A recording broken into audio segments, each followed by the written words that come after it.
the last 2 or 3 Sundays. And someone told me if I don't have the microphone on, it's very hard to hear. So anyway, now things are better. Happy Father's Day. And I really, really hope that it's a great day for each one of you fathers. Mine has already been good so far, so no complaints. Once again, just thank you so much for being here, being patient through all this.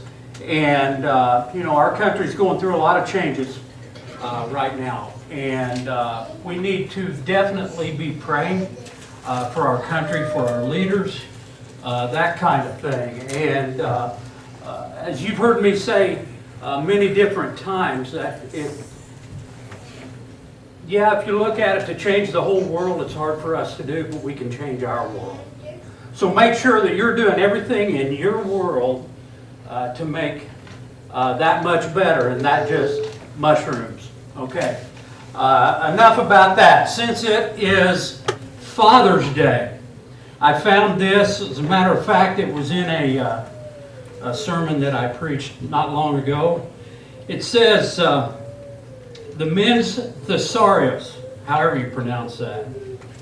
So ladies, this is for you guys to understand in the future. When your husband says, it would take too long to explain, it actually means I have no idea how it works.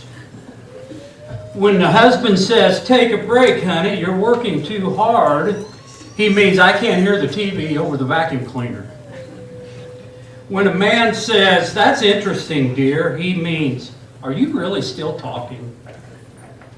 When a man says, can I help you with dinner, he means, why isn't it ready yet?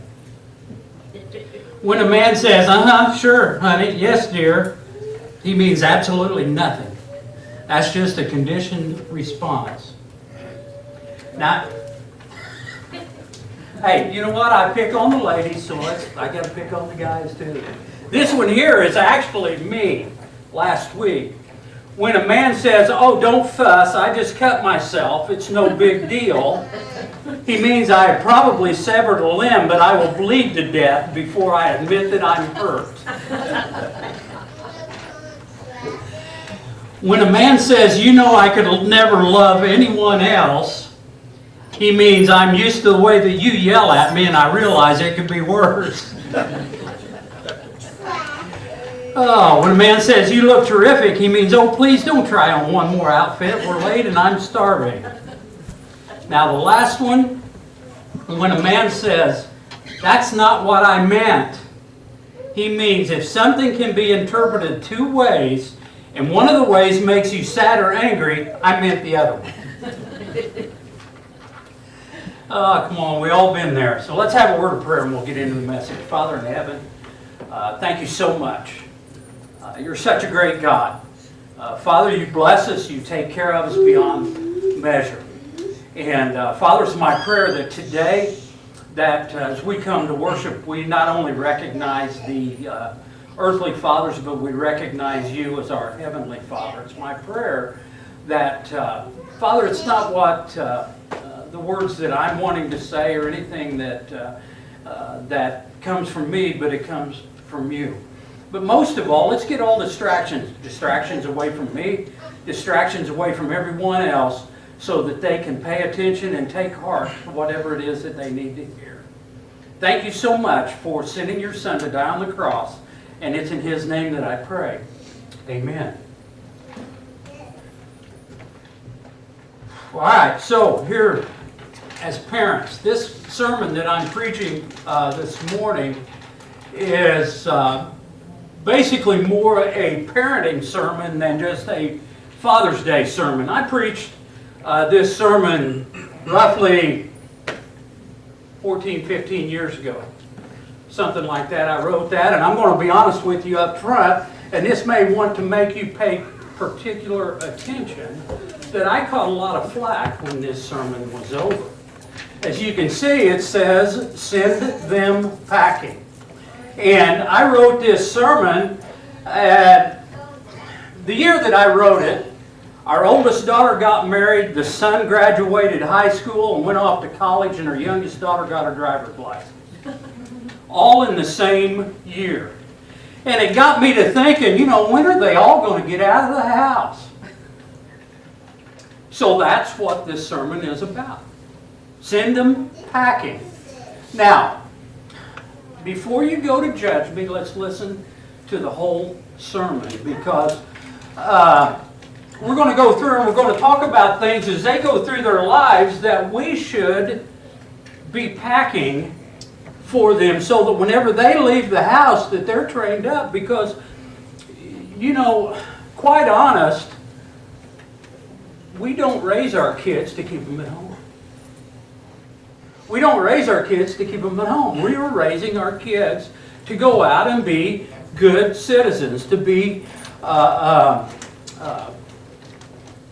asset to society. Now, all that being said, the very first thing that we're going to look at about send them packing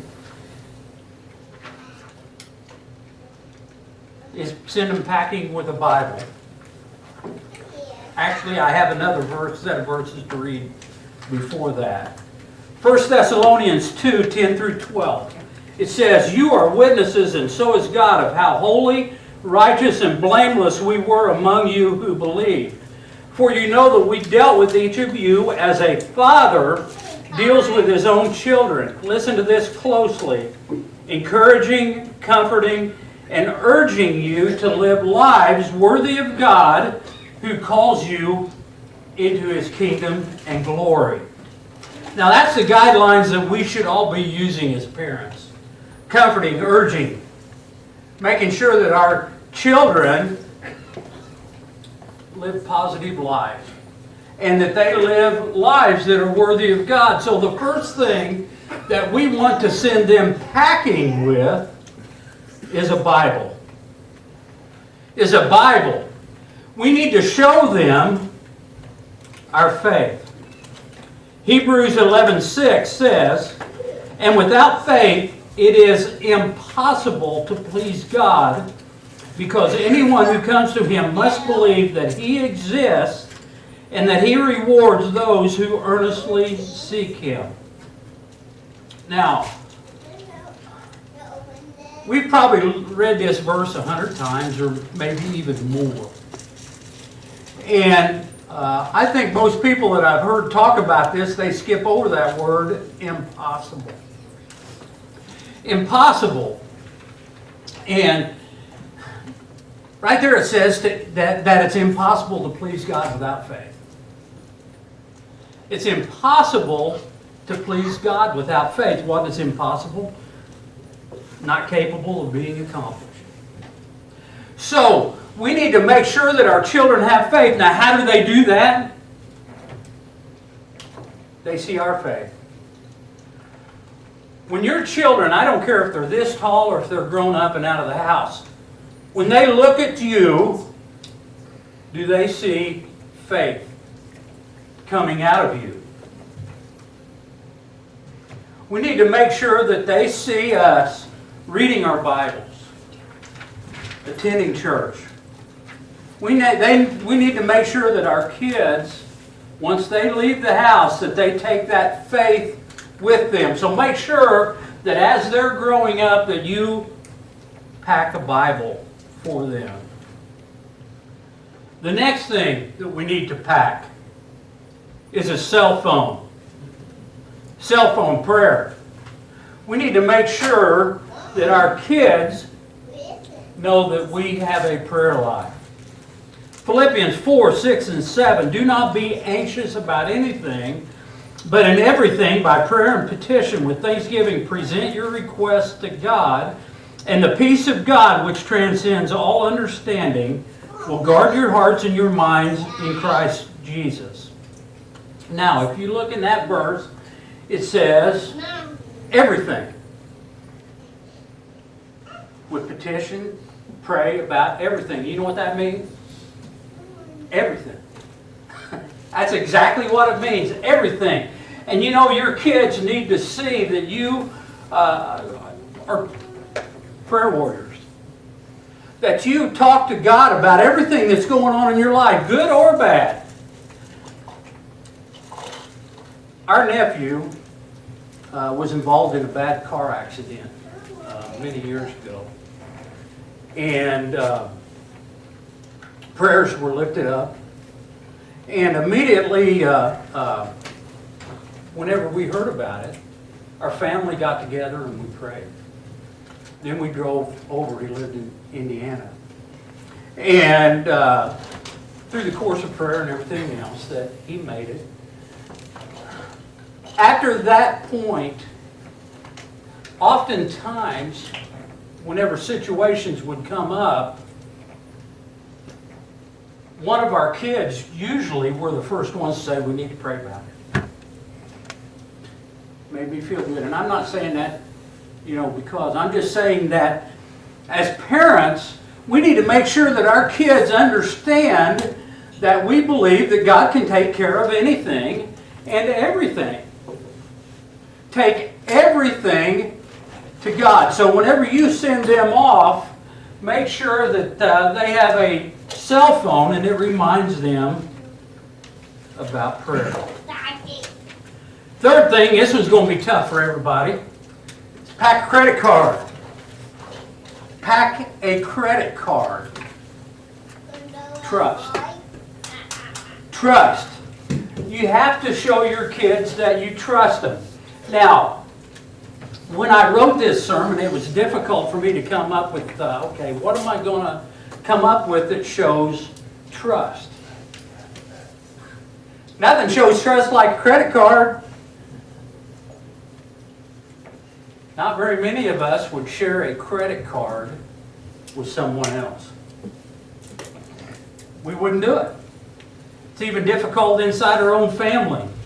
May the God of hope fill you. That's from Romans 5, I think it's 15:13, and I don't have it wrote down. May the God of hope fill you with all joy and peace as you trust in Him, so that you may overflow with hope by the power of the Holy Spirit. You have to show your kids you trust them. All three of my kids are grown, and if your kids aren't grown, I can tell you right now that your kids, as they grow and they get out in the world, they're going to make decisions that are the wrong decisions. I wish I could tell you that every decision they make is going to be the right one and it's going to turn out great. But that would be a lie. So you need to show your kids that when they make those decisions that aren't quite the right decisions, that they still have your trust. That you're still going to trust them. You help them correct. You help them figure out how to make a better decision as they go on. So, as your kids grow, make sure that you let them know that you trust them. That you trust them, even though that maybe they made a decision that they shouldn't have made, you still trust them and you still love them. If your children are grown, make sure that they hear that same message. So as you send them packing, pack the credit card. Show them that trust. The fourth thing that you need to pack is a towel. A towel, and that shows them service.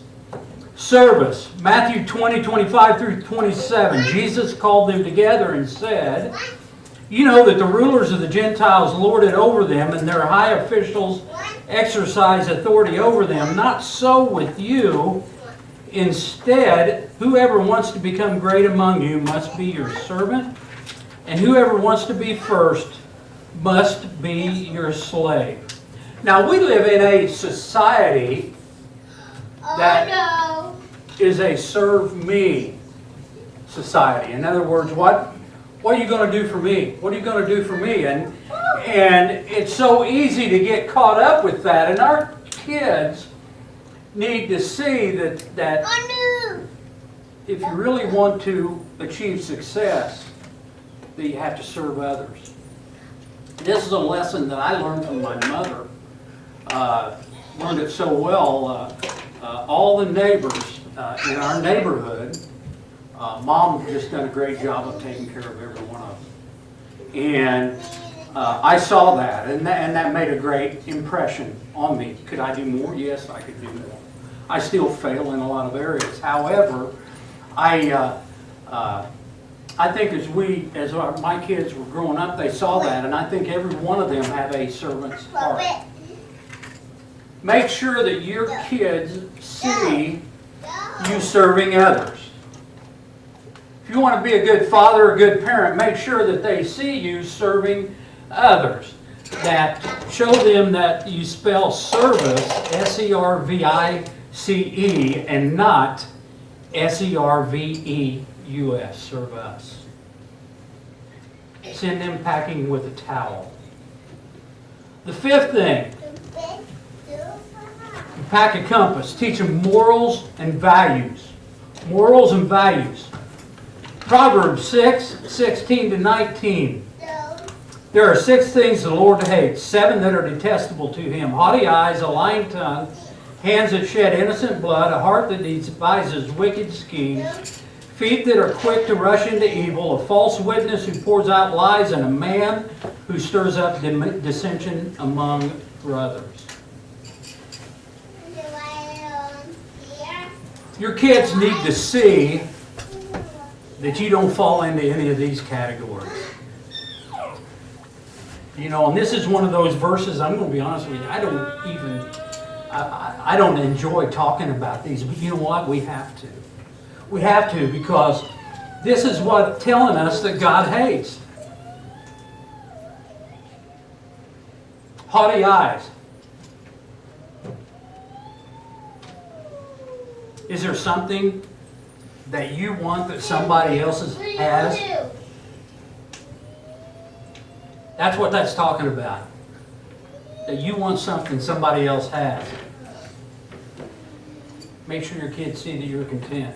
Hands that shed innocent blood. Now, it doesn't say about killing people. It says shedding innocent blood. Do not provoke any fights when someone does wrong to you. A heart that devises wicked schemes. How are you in business? Not necessarily in your business, but how about when you have something to sell? Do you tell the whole story? It reminds me of an Andy Griffith show when Andy was trying to sell a Canon to some antique collector, and Opie, he told Opie said, "Well, Dad, that's not right. Well, we're just doing a little horse trading." Well, Opie turned around and done the same thing with a pair of roller skates and smashed penny or a nickel or something like that. Well, Dad, I was just doing a little horse trading. Andy said it doesn't work that way. So Opie said, so dads have one rule and kids have another rule? You don't think kids are paying attention? Kids pay attention when you make business deals. Make sure that you're doing the right one. Feet that are quick to run into evil. Be patient. Look situations over before you get into them. Teach your children that most of the time situations that lead to evil are easy ones to get into, and the ones that are true and right are the ones that take time. A false witness. One that pours out lies. All you have to do is tell the truth. I have seen so many families that have split apart because the parents weren't genuine.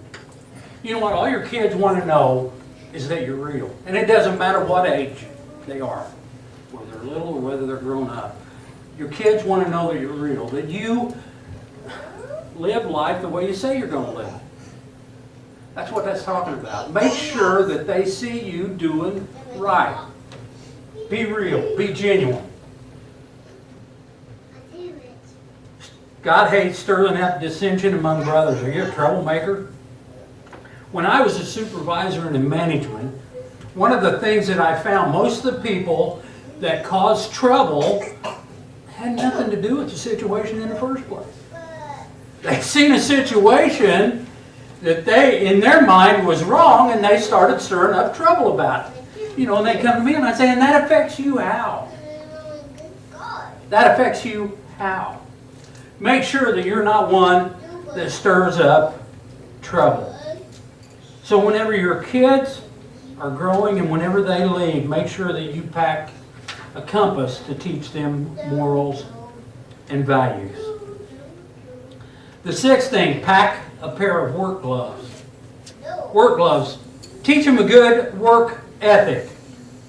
Colossians 3:23, whatever you do, work at it with all your heart as working for the Lord and not for men.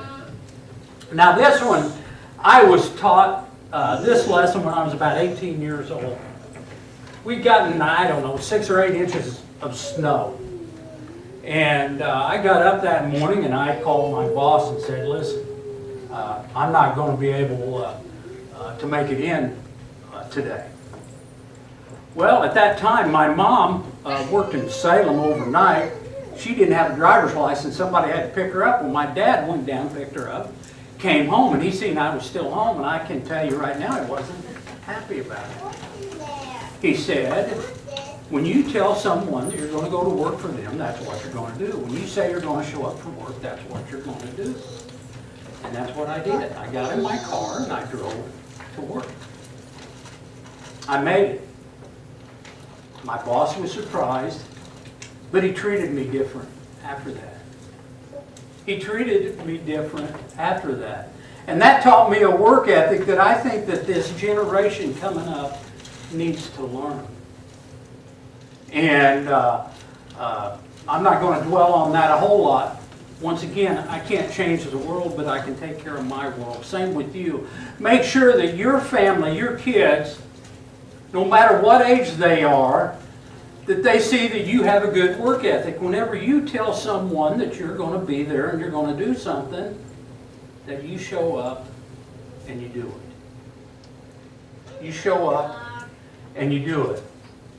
And I don't want to pick on him, but Jake over here, Jake was my boss for a few years. And I think that if you caught Jake and asked him about my work ethic, I think he could tell you about my work ethic. And I learned that from my dad. Dads, make sure that your kids see a good work ethic in you. Pack a pair of work gloves. This next one, pack a picture of the parents. Pack a picture of the parents. Give them encouragement. Matthew 3:17, and a voice from heaven said, "This is my son, whom I love. With him I am well pleased." As we know, that is whenever Christ was baptized. And that when he came up out of the water, the Father in heaven said, "I'm proud of him. I'm proud of him." Do you tell your kids that you're proud of them? No matter how old they are, once again, you'll get tired of hearing that through this sermon, but no matter how old they are, no matter whether they're grown up or whether they are young, do you tell your children how proud you are of them? That's what they want to hear. I still do that. Even my, I hate to call them son-in-laws and daughter-in-laws because they're like part of the family. I'm proud of each and every one of them. My kids could not have picked out better mates. And I'm so thankful for that, and I'm proud of each and every one of them, and I tell them as often as I can. I tell my grandkids as often as I can. I want my kids to know. I would tell the people that I worked with. That's just something that I did, that I try to live my life that way. Learned that from my mother. She was an encourager. So make sure you pack a picture of the parents, and that will give them encouragement. Proverbs 3:27, and I don't have this one up here. Do not withhold good from those who deserve it when it is in your power to act. Then there's another one, Psalm 126, Whoops, I'm sorry, that's the next one. Do not withhold good when it is in your power to act. Encourage your children. The last thing you need to pack with your kids is a sense of humor. A sense of humor. Now, I looked all over trying to find a goofy picture. That's the best one that I can come up with. The goofy picture. Right there, because laughter is, we all need that. Psalms 126, 2 and 3, our mouths were filled with laughter, our tongues with songs of joy. Then it was said among the nations, the Lord has done great things for them. The Lord has done great things for us, and we are filled with joy. Beyond teaching my kids about faith and about God and everything else, I am so proud to say that I've taught them all to have a sense of humor. When they all get together, they laugh. They laugh wherever they're at. They learn from the master, because I gave them plenty of things to laugh at. And to this day, we still laugh about things. And I'm about out of time, so I don't really want to tell. I've got so many stories that vacations, I always provided the entertainment, you know. But I got to tell this one, okay? I don't think you guys will mind. We were in Florida, and we were on a snorkeling trip. And it was, at that time, it was the whole family. Dave, my son-in-law, was there. And we all went out there snorkeling. And the boat that we were on, the company, was Captain Dave's snorkeling tours. And we went out to this island, and it was called Shell Island or something like that. And I couldn't get the hang of snorkeling, all right? I took on water, and I thought I was going to die. I really did. I thought I was going to die. I was out there, and my son come over, Dad, you all right? You all right? I said, I don't know. I finally made it to shore, sat there, got my breath, and I said, listen, I'm going back to the boat. So I swam back to the boat, okay? So I get on the boat. Captain Dave says, it was him and another guy. Captain Dave says, hey, are you okay? I said, yeah. Yeah, I think I'm going to be all right. He said, I hope you don't mind. But he said, we got your video camera out of the bag. And we filmed you out there. Yeah, this is all on tape. Old Dad out there, boy, I mean, just trying to, you know, I'm thinking, why didn't you come out and save me? So anyway, we play it back, and Captain Dave is telling the other guy, you think he's going to be all right? Yeah, I think he's going to be all right. No, maybe we ought to go out there. No, he'll be all right. We'll just leave him a little bit. And that's the honest truth. Sense of humor. We laugh about that. As a matter of fact, we got the tapes made over into disc, and one of my youngest daughter, Dad, where's that at? I want a copy of that. And I said, well, I'm going to make copies for all of you. But we still laugh about that. Now my grandkids, we want to see it. We want to see it. Make sure to give your kids a sense of humor. Because when you get out in the world, man, life happens, and you take on water, and you think you're not going to make it. And you sit there and you tread water and everything else. So make sure that you give them a sense of humor. So, if you want to be a good parent, you want godly children, send them packing. Number one, pack a Bible.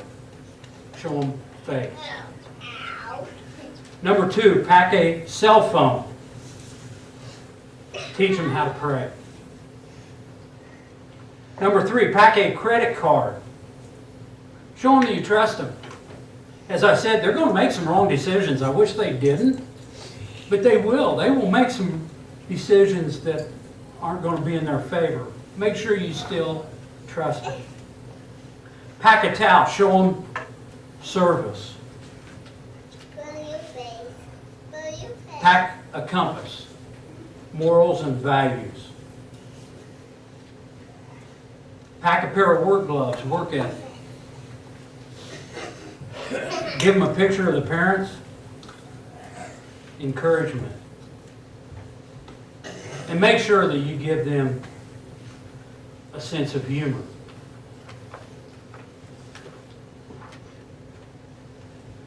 Back to the verse that we started with.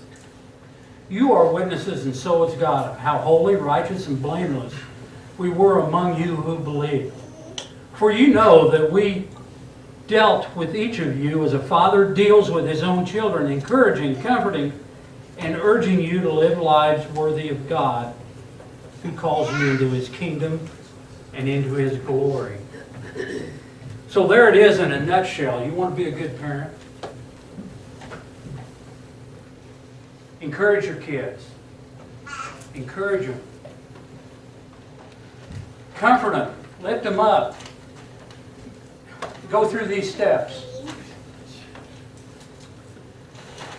You follow those steps and you'll become a godly parent. And your children will become godly children. Think about that, and I don't have an invitation hymn. Did you pick one out? All right, just as I am, whatever it was. We're getting used to that one, so. All right, if you would stand, think about that as we sing. Just as I am without one plea, but that thy blood was shed for me, and that thou bidst me come to thee, O Lamb of God, I come. Thank you so much once again for your patience, and enjoy your Father's Day. My devotion